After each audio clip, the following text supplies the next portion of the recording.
if one elects to follow this path of awakening and ascension, hitting rock bottom is inevitable because it seems to be the only way that you can truly die to the old self.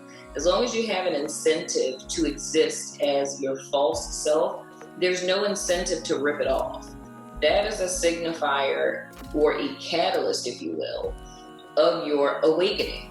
Because when you are stripped down of all things that have value in a human context, in a 3D context, in a matrix context, in your conditioning context, when all of that is stripped away from you, the only thing that you're left with is you.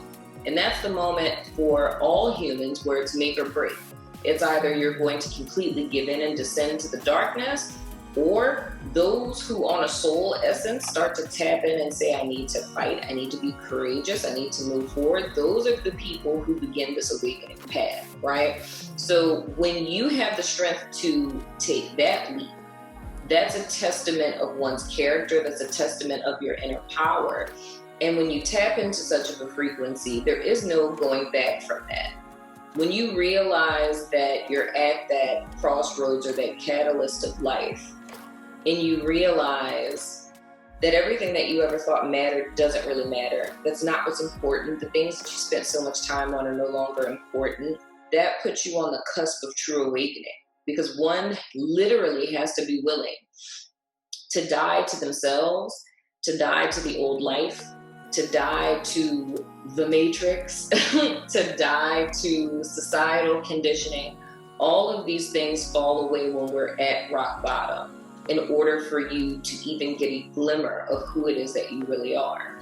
But as long as we're trapped in the programming of the three-dimensional world and living up to expectations of our parents and our friends and husbands, wives, boyfriends, girlfriends, society, and things of the sort, you are forever trapped in that paradigm.